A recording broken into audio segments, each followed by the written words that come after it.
Looking Forward Our Way podcast addresses today's critical issues affecting adults in Ohio. We focus on issues that affect our money and our neighborhoods. Our expert guests are here to provide the information and resources needed to address those challenges. We are looking forward our way. Hi, this is Brett. Daily we fear that our financial and personal information has been stolen. We get these emails, we hear stories. We've been hacked. We're vulnerable with every online purchase, every phone call or text, virtual wallets, as well as the wallet in our pocket or purse. Today, we're going to have to review the issues on how to fix the damage with our expert guest, Victor Russell. He's the operations manager from Prevalent. Welcome, and thank you so much for joining us, Victor. Brett, thanks for having me on this wonderful afternoon, and very happy to be here. Thank you. So, Victor, this is a new acquaintance for us. However, Brett and I are familiar with Prevalent. They were a wonderful partner of ours when we were in the nonprofit world. And so I want to do a shout out to Chris Calais and all of your colleagues at Prevalent for helping us get this together today.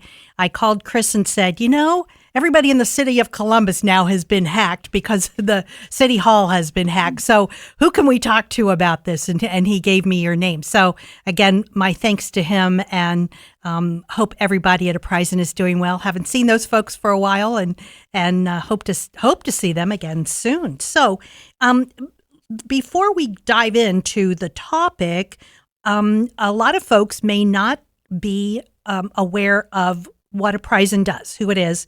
For those of us growing up in Columbus, we know you as the Consumer Credit Counseling Bureau, but the organization has grown significantly. And I think it would be really interesting for folks to hear more about Prevalent, what you do, your programs, what is your goal and the path of the organization and how you got there?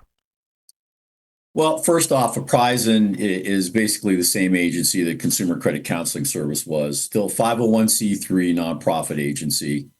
And we're going to be celebrating our 70th year next year, believe it or not. So, not many organizations have that type of longevity, especially in our industry. We're tried and true. We've been around for a while. Basically what we do is we help individuals with personal financial management issues of all types. We're best known for helping individuals reduce and control their unsecured debts through a structured repayment program, which enables them to reduce and pay off their debts a lot sooner than if they take it upon themselves to do so. We do that through negotiating better terms on creditors that they may have. That may be better payment terms, better interest rates, but that's what we're known best for. But we also provide a litany of other services. So we do assist individuals with, basic income and expense management, taking a look at those expenses and see where, you can make your expenses more negotiable to put more money back in your pocket so you can build assets and wealth. We also provide other services that really take a deep dive into income and expense management. And more importantly, we do offer what are called credit health education sessions. Those help individuals with credit management. And it's so important these days to have that because we're still in an environment where interest rates are elevated. They're still fairly high, even though the Federal Reserve is, decreased interest rates now by 0.75%. Last two meetings they had, they're still relatively high. So you have to have that really good credit score in order to not pay as much for the money that you borrow. So we do assist with that too as well. We're also approved by the Federal Trustee's Office to provide the bankruptcy pre-filing certificate that's required by an attorney and by the U.S. Trustee's Office for an individual to file bankruptcy. So we're approved by the U.S. Trustee's Office to do that. We're also a HUD certified housing counseling agency. So we do help individuals that may be behind on their mortgage payments, help out with foreclosure mitigation. But we also help people with pre-purchase counseling sessions as well to prepare for home ownership. And a lot of people are all still sitting on the sidelines right now waiting for those interest rates to come down. But now with those, as I mentioned before, those interest rates coming down through the Federal Reserve, a lot of people coming off the sidelines now to purchase homes. And we do provide that pre-purchase counseling session. We also offer a virtual pre-purchase counseling session that provides the certification that individuals can use to maybe obtain down payment assistance for the purchase of a new home, or also work with their lender maybe to get some maybe some small decreases on interest rates, whatever the case may be. But that's a 6-hour course that we do offer, and the individual can take it at their own pace. So we also provide that service as well. But we also do help out with student loans. If individuals are struggling with student loans, especially in this environment where 1 minute the student loans were going to get forgiven, court challenges came up. And now we have the SAVE program, and now that's being challenged. So there's a lot of, maybe some questions regarding student loans as well. So we do provide some guidance on that too. So really many services that we do offer, and we do financial education presentations out in the communities as well for employers and groups. All of our services are all listed on our website, www.apprising.com, and, take a look. And we also are on social media as well, all social media platforms. And, if individuals are very interested in maybe doing a little bit of, taking a look and see what they can do with their expense and income management online, please visit our website. And once again, celebrating our 70th year next year. Is it correct that the services are free of charge? The majority of our services are free. There are charges for certain services. The credit health education session, for example, financial health plan would have a charge. Our bankruptcy online submission does have a fee, but it could be waived if you're income eligible due to household size and income. So there are fee-related charges, but just to talk to a counselor, comprehensive financial counseling session, that's free. And individuals that if they do enter a debt management program, there may be a monthly or setup fee to get that going. But once again, if you're income eligible due to household size and income, it's really regulated by the state. There may be no fee for that. That's good to know, because so many times I think of Apprising when I see all the TV commercials talking about helping people decrease their debt, or, getting rid of the IRS and blah, blah, and I'm sitting there thinking, how much is that really costing them to get rid of that? Because often those organizations are not, they are private entities. They're wanting to make a profit. You being a nonprofit, whole different funding model, and are able to provide a lot of those services for free. Thank you so much. Cool. You're welcome. Yeah. Well, every day we see headlines warning against spam emails and texts, false websites, or phone calls that portray family members in trouble. We often are surprised at the results of a stolen identity as well, too. We may not be able to rent an apartment because of that, or could lose federal income tax return, or rejected for a credit card, or rejected for a job due to an inaccurate credit history. What issues have your clients experienced as you work with them on their credit history? Yeah, well, recently, and I just did a poll of my team that provides assistance via our phone queue. We're starting to see more seniors. There are two scams particularly. One they call the grandparent scam, where they are contacted by an individual who proceeds to act like a grandchild or a relative that is in dire financial need due to some type of law issue, and they're going to go to jail. And they glean information from the conversation that they're having with that individual at that time. They don't necessarily know who they may be, but they take on the character by talking to the individual on the phone and having a prolonged conversation with them. And the individual that is being scammed ends up sending money or wiring money to them.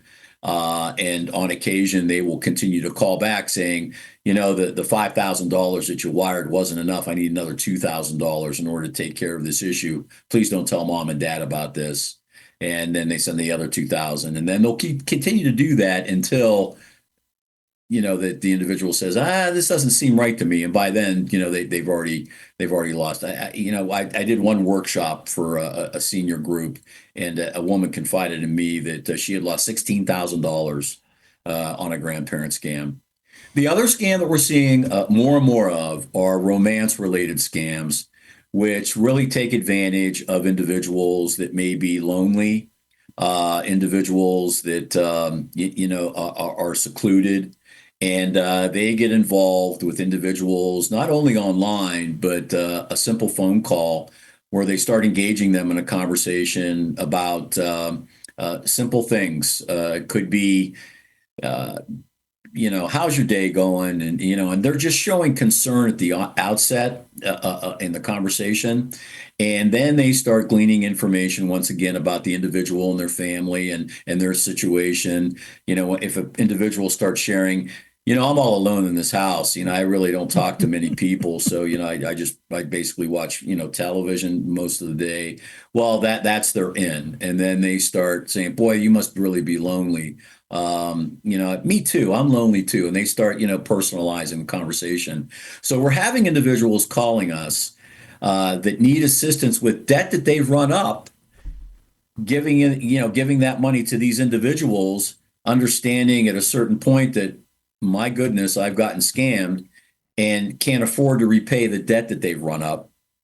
And let's face it, these single individuals usually have really high credit scores, usually have a lot of assets. They probably own their own home at this stage. So they have a lot of available money to tap into that the individual coaches them on how to tap into those funds and send it to them. So we're seeing more of that, unfortunately. That's not something new, but it seems to be on the uptick with some of the calls that we have coming into our agency at this stage. And we do the best we can with those types of calls because those individuals are usually on fixed incomes.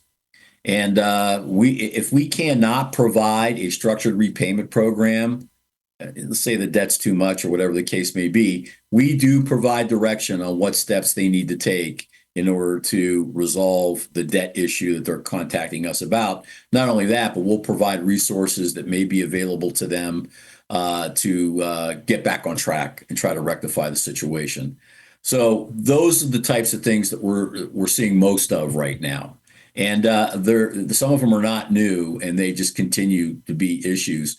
But it really is based on that trust that somebody builds with somebody right away, and that rapport. And they're really good at it, but they know what kind of victim they want, and they know how to zero in on that really well. Well, it seems that we are all shocked when it happens. And in actuality, we really should be preparing ourselves ahead of time to hopefully not get into that kind of a situation. So one of the first things that you always read about is get a credit report, know your credit report. I'm wondering how many people actually know what a credit report is, what to do with it, what it's telling you, and then how do you keep all of that kind of documentation, your credit report, account information, how do you keep it safe? So let's start there, and then we'll move on to the other steps. Well, and I'm glad you brought this up because, I think, the first place you're going to find if you've been a victim of identity theft is going to be that credit report. And it's so important these days, especially with the database breaches that we've seen. I've been a victim 3 times myself, and without knowing it happened, 3 different database breaches. I get a notice in the mail, and you have ability to access your free credit report, going here. So they really need to take advantage of that, because if you are a victim of identity theft and somebody's taking loans out in your name, it's the first place it's going to show up. That's your first line of defense in making sure that you're aware of what's happening. So with that said, I always a lot of people use a lot of different, credit reporting, free credit reporting vehicles. My favorite one is annualcreditreport.com. To me, it's got the most detailed information. It goes right to the credit reporting agencies. It also is secured by the Federal Trade Commission. The site is that you go to, so it does provide that safety net. And even though it doesn't provide the credit score, it does give you the information that you need in order to defend yourself if something were to happen. So you can choose all three credit reports all at once. That's TransUnion, Equifax, and Experian. Those are the big three, okay? And you want to get all three to make sure that you're seeing what's being reported about you with all three of these. Because they're all reported to differently. You know, some things that show up on Experian may not show up on TransUnion and vice versa. Some things that show up on Equifax may not show up on Experian. So you need to get all three. Now, you can get all three at once a year. The way I do it is I kind of space them out. I'll get Experian, say, in January. I'll get Equifax in May, and then TransUnion, say, in September. So all year long, I'm getting an idea of what's being reported about me. So I space them out, and I'll just put it down on my Outlook calendar or whatever the case is. Hey, pull your free credit report on Experian today. But if you do it year round, you're getting a better idea about what's being reported about you instead of just waiting once a year. And I think that has to be a part of everybody's personal financial management these days, because once again, credit management is extremely important. It's just not identity theft. It's why it's important, but also the cost of borrowing money these days. You really got to have that good credit score in order to not pay a lot for the money that you borrow.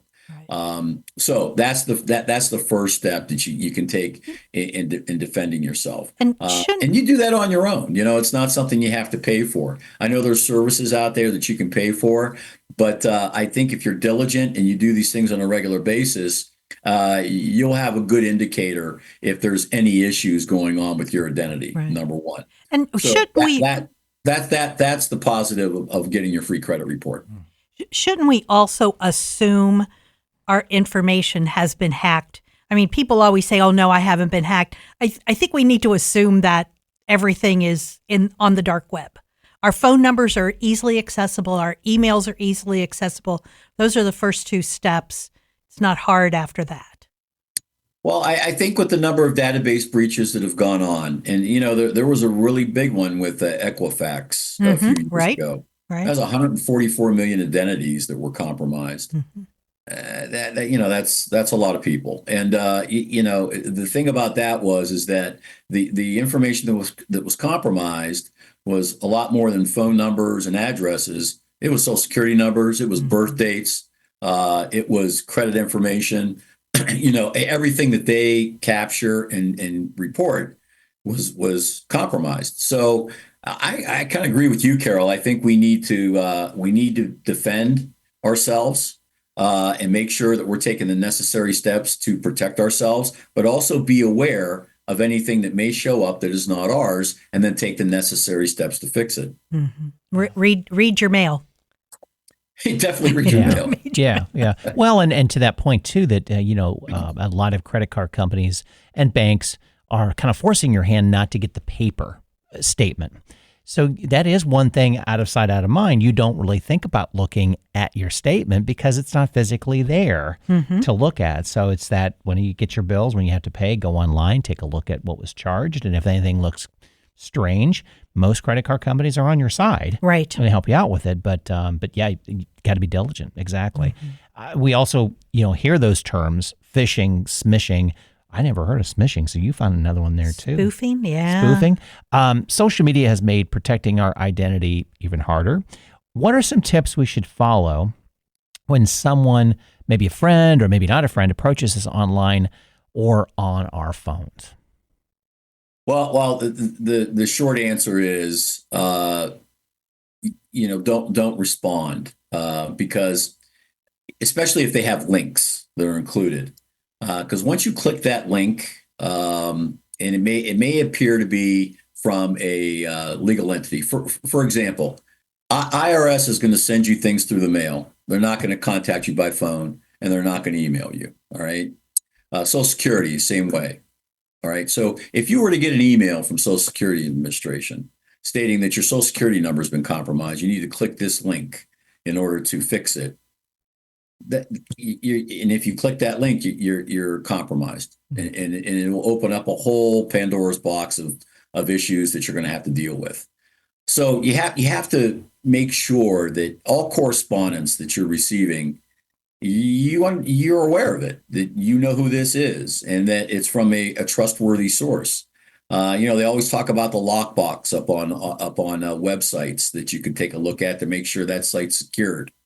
A lot of individuals that tap into a person's identity, they send what look like official looking emails to individuals. I just mentioned Social Security Administration, and they don't have that secured function on the site. So the diligence that you practice is, if you don't know this person, don't respond. If you have an ability to, if they say, hey, it's Fred, and Fred's your best friend, and they're sending you an email, but they never email you, you might want to call Fred and just verify, hey, did you just send me an email? Mm-hmm. or do something like that, because things that are out of the ordinary are the things that will get you in trouble. So that's where the diligence comes in, especially with social media. I personally, I'm not a huge user of social media because I don't want to share a lot of my personal information, and even in common conversation, I don't like to post things that I've done. Like I'm having a great vacation here in Florida, and that means I'm not in my house. So guess what? Why don't you break into my house? Yeah. Right? Yeah. So it's things like that. I was going to say, if you got to post it, wait till you come back home. Right. No right. question. It's another week. Okay, come on. Yeah. But it's little things like that, people, the identity thieves and individuals that do this for a living. I mean, they're really good. They're really good at what they're doing, and they make a lot of money at what they're doing. So they know, what the triggers are and what to look for. So those common sense type things, I know that we want to share a lot of information with our friends now that we have the ability to do that on a regular basis. But you might want to tone that down, because that opens the door to those thieves, and they're always looking for information to build an identity that's yours. Mm-hmm. Yeah. Birthdays of relatives, favorite sports teams, groups that you belong to. Those can all be used to formulate passwords that you are using, to log into your information. So it's all of those things that they look for and glean that information to become you. I'm trying to remember what country I had heard about that. Most of the spamming and the bad stuff is happening, but I cannot recall what it was. But it was spotlighted because that was their biggest GDP, mm-hmm. was scamming. Wow! And it's like, oh my gosh, your whole economy for a country based on scamming others. Yeah. Yeah. So that's how, and to your point, that's how big it is. This is not game. Mm-hmm. This is not a game. This is, yeah. We're really good at it. Yeah. Well, my story of the first time I became aware of Apprising, which was then credit counseling services, when my father died, we found out accidentally that an insurance program through the union he had belonged to, the information and the funds were absconded by the person in charge of the program. And so we had no clue. They thought this person took all of the information and documentation, which means he would have taken Social Security numbers for all of the members. So, and we didn't know. We had no clue. But even if he didn't take it, the information wasn't there, the materials weren't there. It was gone. Anybody could have had it. So I called the year office in Columbus and talked to somebody. They had me come in, and I ended up closing down both his Social Security number and my mom's. So that kind of leads me into this next question that you had mentioned. There's a lot of scamming going on with older folks. From what I've read, older individuals and younger individuals are most vulnerable. And probably from that whole social media thing. But I can remember when I was in college, all of our identifying information was based on our social security number. So we all knew it off the top of our head. And it was everywhere on every piece of paper. What are the kinds of things that we've already talked a little bit about older adults, but what are the kinds of things that young folks should also be leery of? They're probably not really good at keeping a checking account. Yeah, and with the invention of online banking and fintech that's out there now, fintech operations and apps, that individuals can use, a lot more opportunities, obviously, for information to be gleaned and compromised. I think once again with the younger generation, and I have two daughters that I continually coach on a regular basis. They have brought to my attention some things that they've seen that have been sent to them on their phone due to the logarithms, that online sites use, and Google and so on and so forth. They already know a lot about us and what our interests are. So they receive some information from a certain entity that was of interest to them, and they did not respond, but they came to me, and the thing that kind of caught my eye is that they were trying to be really personal, not professional in these emails. They were once again, hey, how you doing today, and what are you doing? And we just want to take a short survey and to see how you feel about concert tickets, for example, or how you feel about the local bar scene and that type of thing. And they said, I don't know who this is, and I don't know, what's going on here. So once again, use common sense. If these things show up and you don't know where it's coming from, you just don't respond to it. Unfortunately, our younger generation, they have a tendency to kind of respond to everything because they think the phone's secure, everything's secure. And once again, unknowingly, they're giving information to individuals, on a regular basis via their electronic devices. So, I mean, it's great that we have these electronic devices that get things for us right now, right? We get things done right now. But we have to take time when we're on certain sites to, number one, make sure they're legitimate. Number two, is this something that I really am a part of, or that I understand, and question it, especially if it's something that's a survey type thing, or something that appears to be something that's related to things that you like, and not participate in those types of things. Well, Go ahead. It seems that all of us, and young folks for sure, have the firm belief that it's going to go away, which it doesn't. Whatever's out there on the internet stays forever. Their phones are secure, which they're not. No. And how many of them lose their phones? My young cousins always laugh because I won't do Zelle on my phone. And I'm like, well, and my bank won't let me do Zelle on my computer at home that I know is locked down, but I'm not going to do it on my phone. But it seems that they really don't believe these lessons until they're hurt. And boy, once you're hurt, it takes a lot more time and resources to fix it than it does to protect yourself ahead of time. Yeah, just think about if somebody once again created you, and they know a lot about you, and they become you. It's not going to be easy to eliminate that other you that's out there. Right. And Carol, you're exactly right. Everything that we do, we think is, because I text my wife, she's the only one that, gets this information.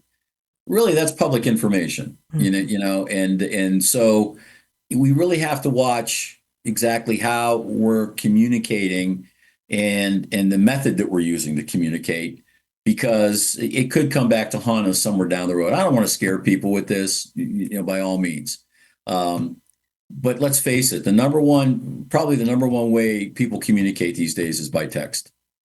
I mean, every time we talk to our clients, they say my preferred method, not every time, but majority of the time, They say, I like to communicate via text. Send me a text, I'll respond to you. Mm-hmm. Okay. I mean, you can literally buy a house on text.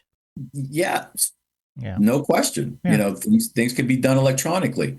But you're right. That information, once it's out there, right? So, once again, it's common sense type things. When people get in trouble with electronic media, it's because they're in a hurry. Mm-hmm. Yeah. And they don't take the time to take a look at that item and decipher, I don't know who this is, and I don't know why they're asking me these questions.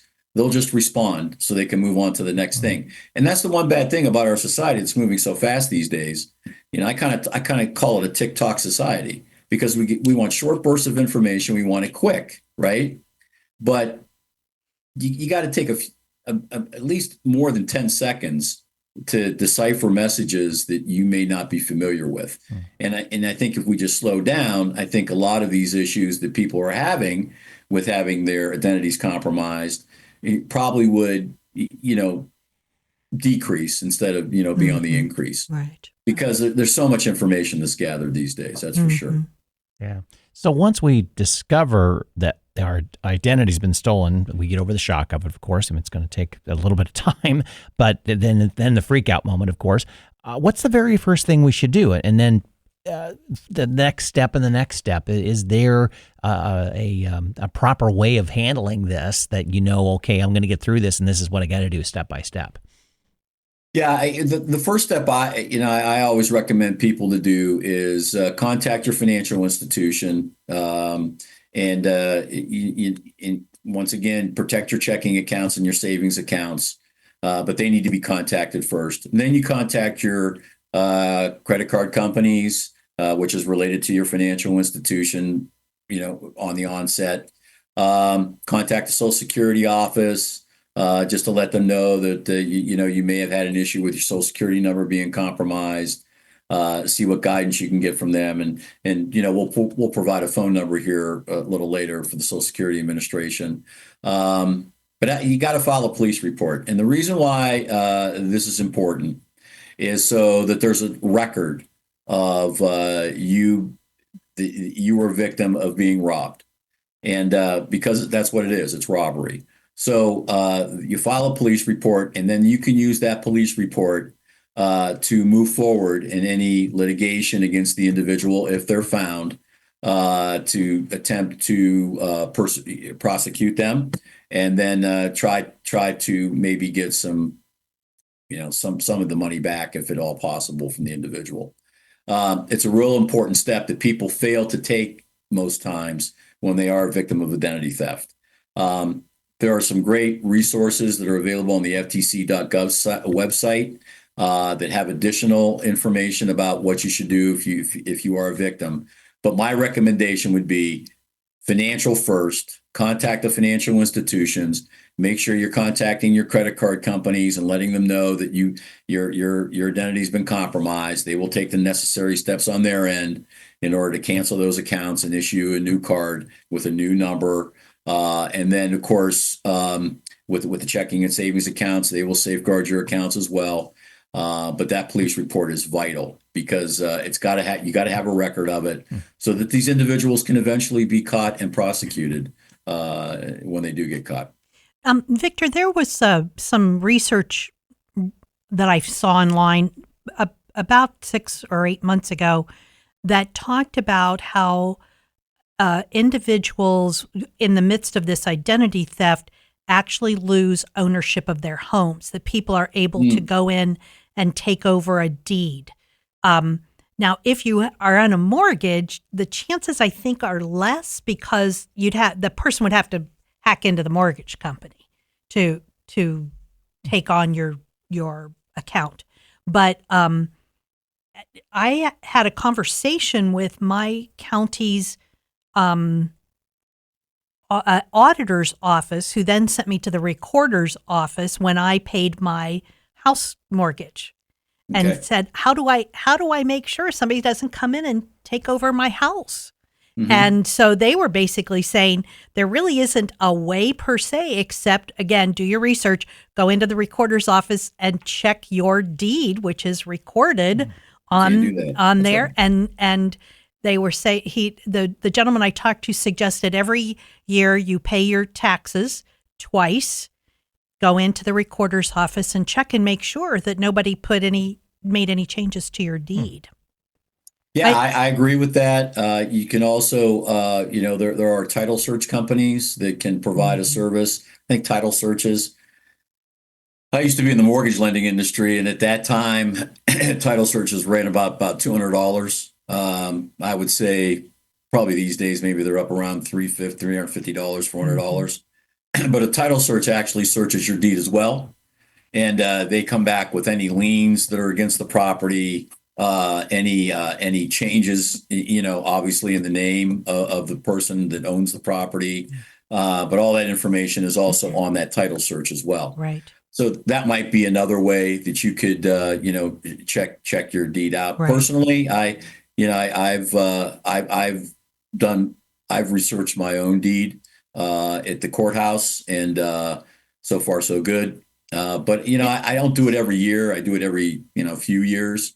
But you're right. This is another new way that people are getting robbed Right. again. Right. Well, and By taking your largest asset, which, let's face it, in the last 3 years, housing values have skyrocketed. right. So that's a big chunk of money that somebody could be getting into.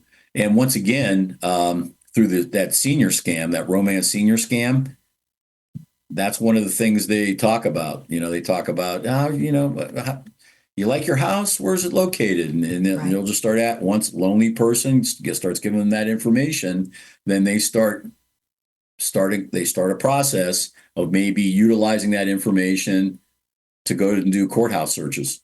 Mm-hmm. Well, and you can do some research online with your county auditor's office, because it'll say who owns the property.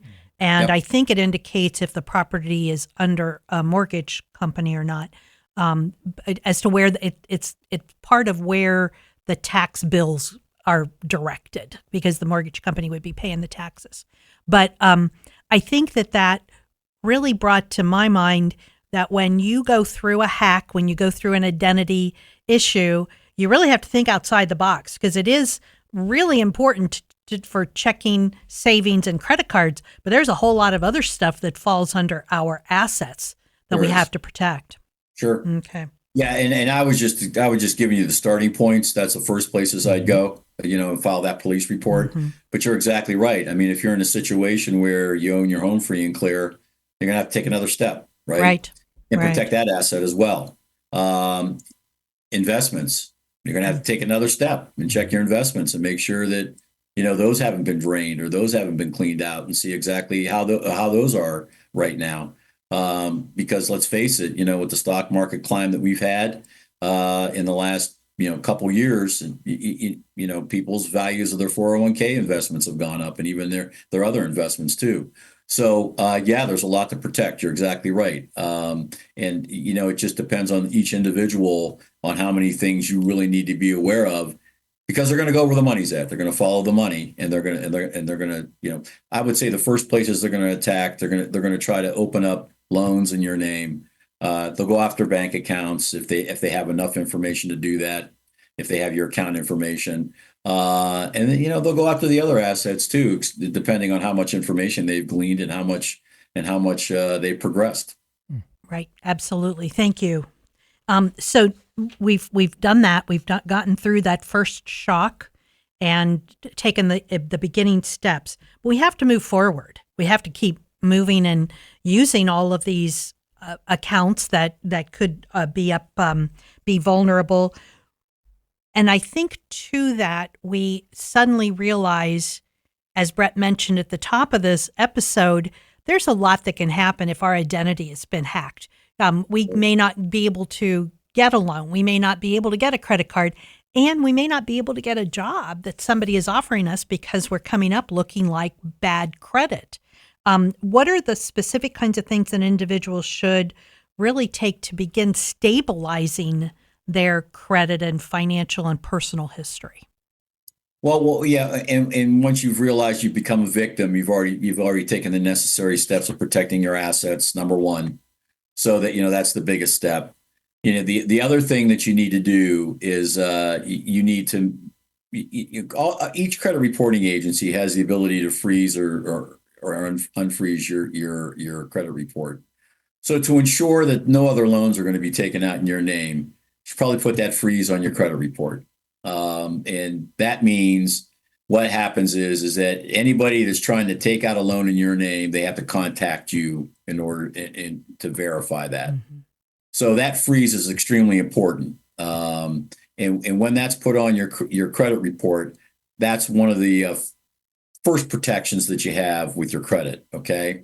Now, if you put a freeze on it because you think you may have been a victim, and you try to go out and purchase an automobile, you're not going to be able to unless you unfreeze the credit report. All right. So there's some people that we talk to that put a freeze on their credit report, and they're wondering why they're getting turned down for a loan.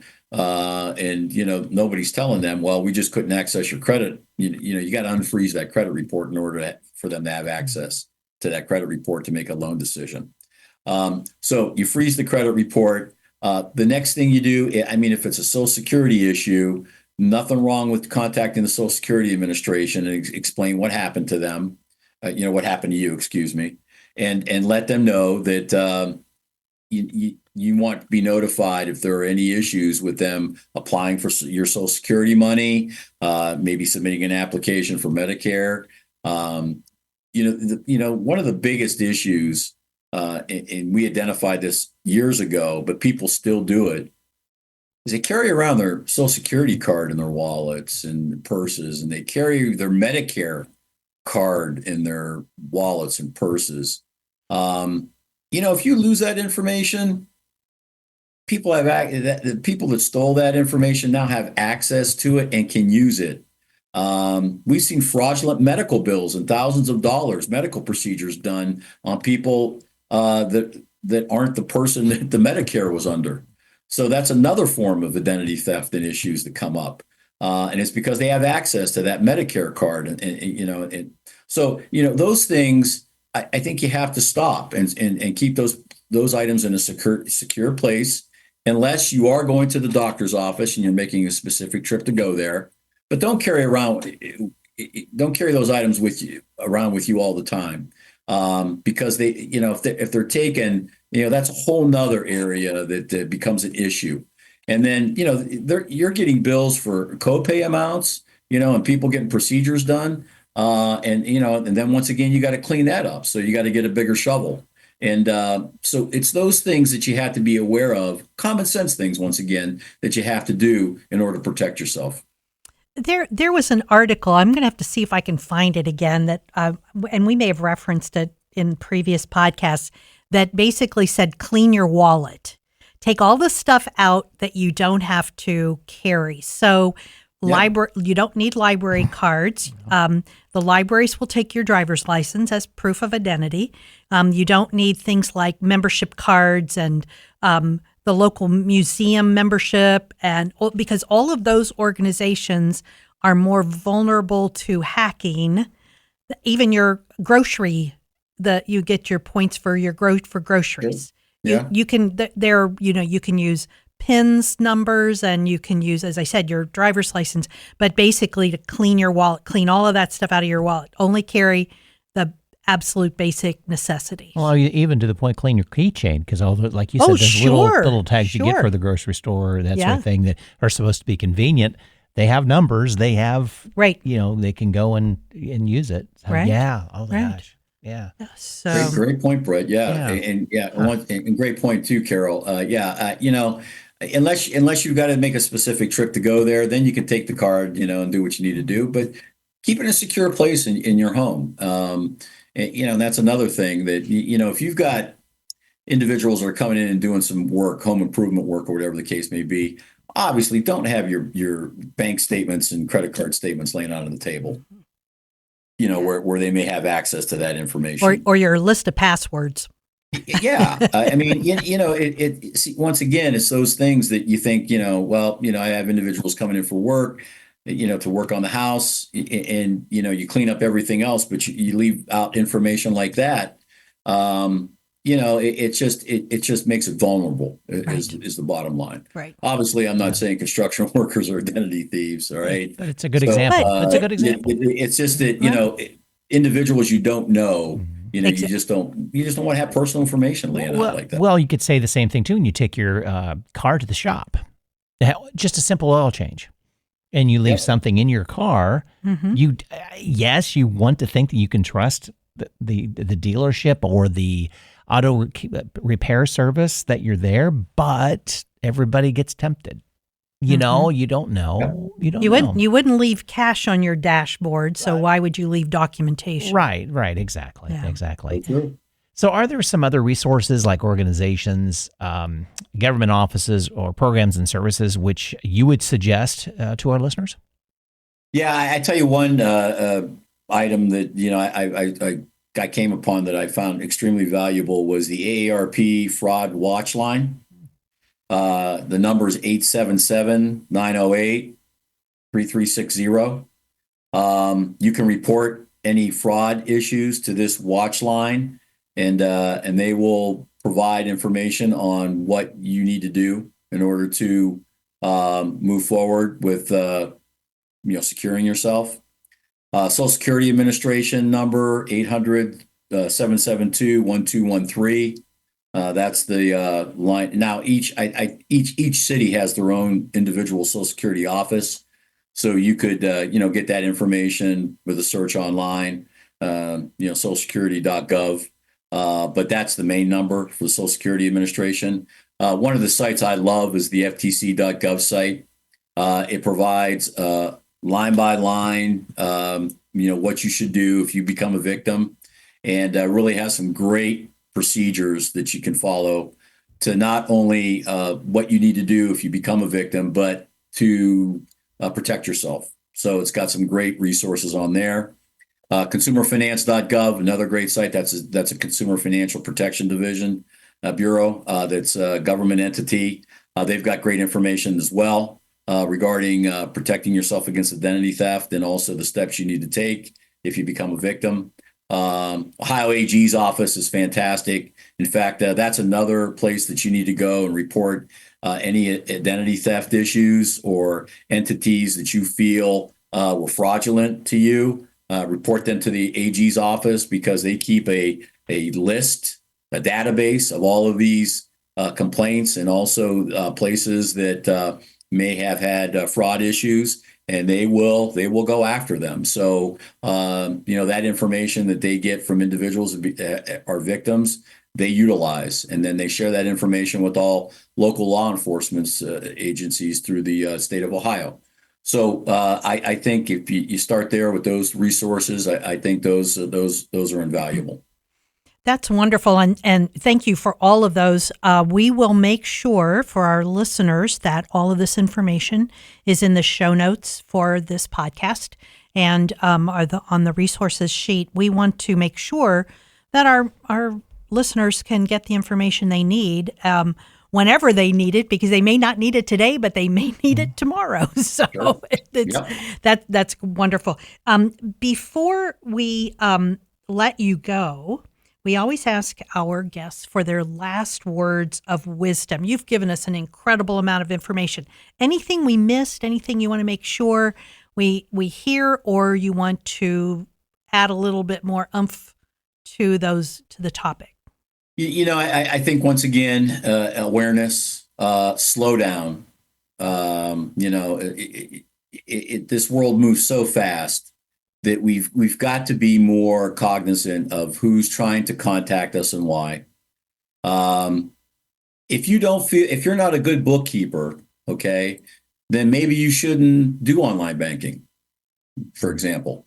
Maybe that's something that you grow into. All right. And because if that's the case, then you're going to be hit with over limit fees. You may be giving information to individuals that you shouldn't be giving information to. And diligence. You really got, I think Brett brought this up. You got to look at those statements every month to make sure there are no fraudulent charges on your accounts. And I tell you, the one thing that we hear a lot of are all of a sudden these subscriptions that show up on people's credit cards accounts, and they never subscribe to these places. You need to unsubscribe to those, because those will show up on your statement every month. That means somebody's getting these subscriptions, and they also may be testing, your credit card to see, hey, if we get by with a subscription for $10 a month, and they're not doing anything about it, and it wasn't theirs, well, then we're going to do a bigger charge on it, and then bigger, and then bigger, and then bigger. So you really got to be aware of what's showing up on your statement, and make sure you're doing your due diligence on that and reconciling those statements every month. If you use just online statements, take a look at the online statement on a regular basis whenever the due date comes up. But you have to do that on a regular basis. And the same thing with your checking account. I'm an old timer. I'm a dinosaur. I still got a checkbook, and I still got an old ledger that I handwrite. But it's worked for me for years. I never bounced a check my whole life. And that's the way my record keeping is. And it's worked for me.